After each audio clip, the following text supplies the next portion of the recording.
Hi friends, இன்றைக்கி நம்ம ஹரிஸ்ரீ சமையலறையில் ஒரு ஆரோக்கியமான டிஃபன் எப்படி செய்யுதுன்னு தான் பார்க்க போகிறோம். அதுக்கு நம்ம சிறுதானியத்தில் கேழ்வரகு எடுத்துருக்குறோம். கேழ்வரகு இட்லி தோசை மாவு எப்படி அரைக்கிறது அதை தான் பார்க்க போகிறோம். நம்ம இதுக்கு கேழ்வரகு நான் 3 டம்ளர் எடுத்துக்கிறேன். இந்த டம்ளர் தான் நான் மெஷர்மெண்ட்டுக்கு எடுத்துருக்கிற டம்ளர்.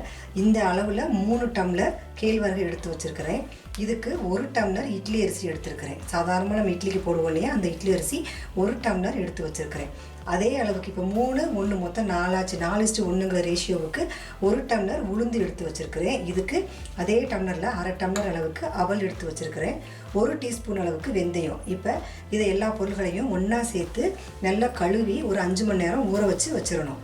5 மணி நேரத்துக்கு அப்புறமா அதை நம்ம வழக்கம் போல் நம்ம இட்லிக்கு ஆட்டுவோம் இல்லையா, அதே போல் ஆட்டி 8 மணி நேரம் புளிக்க வச்சு நம்ம இட்லி செஞ்சுக்கலாம், தோசை செஞ்சுக்கலாம், இல்லைன்னா பணியாரம் கூட இந்த மாவில் செஞ்சுக்கலாம். கேழ்வரகுல இரும்பு சத்து, கால்சியம் சத்து ரொம்ப அதிகமாக இருக்குது.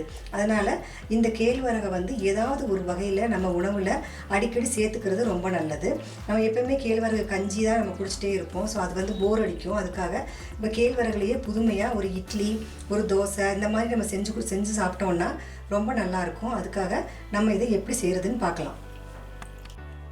இப்போ நம்ம எடுத்து வச்ச எல்லா பொருள்களையும் மொத்தமாக ஒரு பாத்திரத்தில் போட்டு நல்லா கழுவி ஒரு 2-3 தடவை கழுவி இது மாதிரி தண்ணி ஊற்றி ஊற வச்சிடணும். நம்ம நார்மலாக இட்லி தோசைக்கெலாம் ஊற வைக்கிற மாதிரி ஒரு 4 to 5 மணி நேரம் இதை ஊறணும். ஊறின பிறகு நம்ம இதை கிரைண்டரில் போட்டு ஆட்டி எடுத்துக்கலாம்.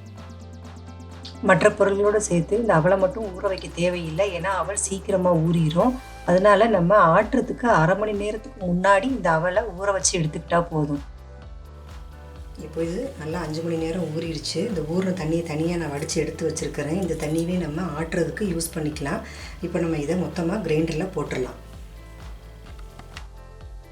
இப்போ இதோடவே நம்ம தனியாக ஊற வச்சு எடுத்து வச்சுருக்கிற அவளையும் சேர்த்துக்கணும்.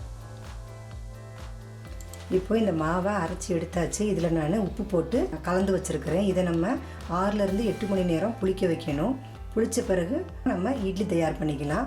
இப்போ நம்ம இதை ஒரு மூடி போட்டு மூடி வச்சு புளிக்க வச்சிடலாம். இப்போ நம்ம மாவை திறந்து பார்த்துடலாம். சூப்பராக புளிச்சு வந்திருக்குது. நான் ஓவர் நைட்டு புளிக்க விட்டுருக்குறேன். இங்கே பாருங்கள் எவ்வளோ நல்லா புளிச்சு வந்திருக்குது. இதை நம்ம இப்போது இட்லியாக ஊற்றிடலாம். இட்லி ஊற்றுறதுக்கு முதல்ல ஒரு இட்லி பிளேட்டில் கொஞ்சமாக எண்ணெய் தடவிட்டு நம்ம இப்போ இட்லியை ஊற்றிடலாம். இட்லி மாவு சூப்பராக புளிச்சு வந்திருக்கு.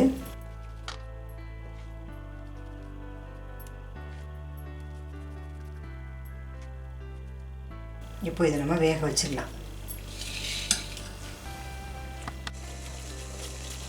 தண்ணி நல்லா கொதிச்சிருச்சு. இப்போ நம்ம இட்லியை வேக வச்சிடலாம். தண்ணி நல்லா கொதித்த பிறகு தான் வைக்கணும். அப்போ தான் இட்லி நல்லா பஞ்சு போல் வெந்து வரும். இப்போ இதை ஒரு 6-7 நிமிஷத்துக்குள்ளே நம்ம திறந்து பார்க்கலாம். 6-7 நிமிஷத்துல இட்லி வெந்துடும்.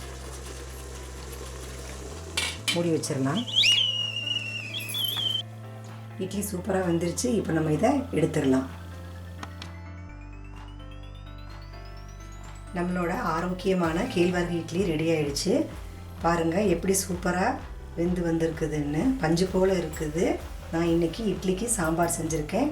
இது சாம்பார் சட்னியோடு சாப்பிட்றதுக்கு சூப்பராக இருக்கும். நீங்களும் இந்த ரெசிபியை உங்கள் வீட்டில் செஞ்சு பாருங்கள். எப்படி இருக்குதுன்னு கமெண்ட்ஸில் சொல்லுங்கள். தேங்க்யூ ஃபார் வாட்சிங்.